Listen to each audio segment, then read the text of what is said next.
The first time I realized just how lonely my life had become was the moment Claire stormed into my tiny studio apartment on a freezing Friday morning, eyes blazing with panic, cheeks flushed from the cold wind swirling through downtown Chicago. She didn't even knock. She pushed the door open with trembling hands, looked straight at me, standing barefoot in the kitchen, and told me she needed a boyfriend. Not someday, not eventually, but this weekend, because her parents were flying in from North Carolina, and they had made it painfully clear over the years that their daughter should have some stability by now. I stared at her, confused, heart pounding, because Claire wasn't just my neighbor or some random coworker. She was the woman I had quietly, hopelessly loved for nearly 2 years, and now, out of all people, she wanted me to stand by her side and pretend. If you believe in kindness, second chances, and unexpected stories that change lives, please like, comment, share, and subscribe to the channel. It helps more than you know. For a moment, I couldn't speak.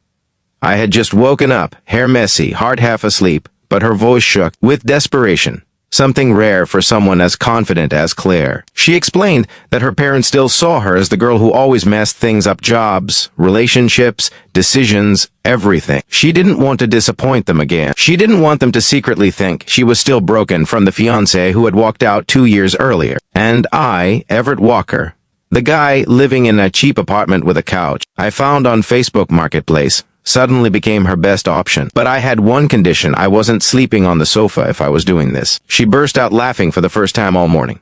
And that moment, her laughter rolling through my dimly lit kitchen became the first spark of something life-altering. That evening we drove to her hometown just outside Asheville. The mountains in the distance faded into a deep purple as the sun sank behind them, and the long road winding between tall trees made the world feel strangely intimate. Claire spent most of the drive rehearsing what we would say, but I spent most of it watching the way the fading light softened her expression. She seemed tired in a way she never let anyone see. She had always been the strong one, the self-built one, the woman who walked into every room like she owned it. But beneath it all, she was just someone who wanted to be accepted, to be enough, to not disappoint the people she loved. I understood that more than she knew. Her parents' cabin-style home felt warm and welcoming, a stark contrast to my cramped apartment. The scent of cinnamon and apple pie drifted through the air. Her mother, Karen, hugged her so tight it nearly lifted Claire off the ground, while her father, Pastor Jonathan, gave me a firm handshake that nearly crushed my fingers. They took one good look at us, standing together, her arms slightly brushing mine, and something softened in their eyes. For the rest of the evening they talked, laughed, cooked, shared stories from their church community, and asked us about our life together. Claire answered beautifully, and when she faltered, I stepped in. Slowly, without meaning to, the lines between pretend and something deeper began to blur. But the real shift happened late that night. After everyone went to bed, I stepped out onto the wooden deck behind the house. The night was cold. The stars scattered across the sky like tiny lanterns, and the trees rustled softly in the wind. Claire joined me, wrapped in a thick sweater, her hair falling loosely around her shoulders. She wasn't smiling. Instead, she looked strangely vulnerable.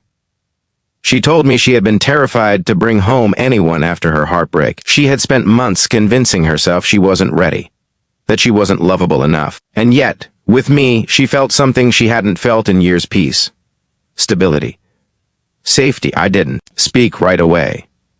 I didn't want to break the fragile moment hanging between us, but I knew then that pretending was becoming dangerous.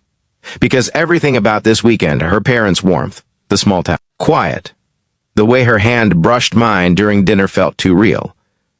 I wanted it to be real so badly it hurt, and the fear of losing her once the weekend ended gnawed at my chest. The next day things took a turn. Her ex, Jason, showed up unannounced at a local farmer's market where we stopped to buy fresh peaches. He saw us holding hands, saw the way Claire leaned into me comfortably, and something dark flashed in his eyes. He tried to convince her he had changed, that he wanted her back. But before Claire could even respond, he made a cruel comment about the kind of man she settled for. That was when I realized her parents weren't the only ones she feared disappointing. She feared falling for another man who would leave her shattered.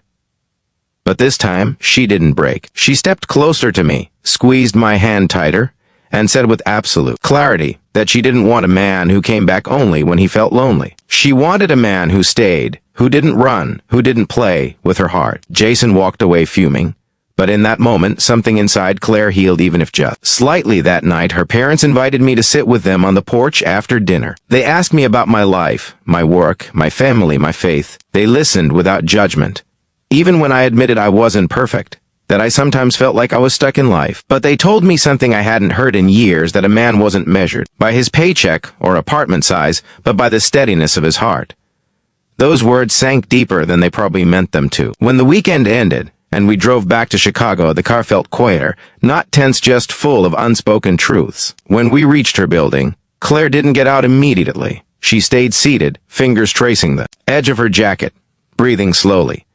Then she turned to me and thanked me, not for pretending, but for being the only person she had ever trusted enough to be vulnerable around. Her voice cracked when she said she didn't want this weekend to be a lie anymore. And then, softly, she asked if we could try for real. If this story touched your heart even a little, please like the video, share it, comment below, and subscribe so more people can experience stories like this. Before the story ends, I have one special request. Comment below whether you believe that sometimes pretending leads us to the truth we were afraid to admit.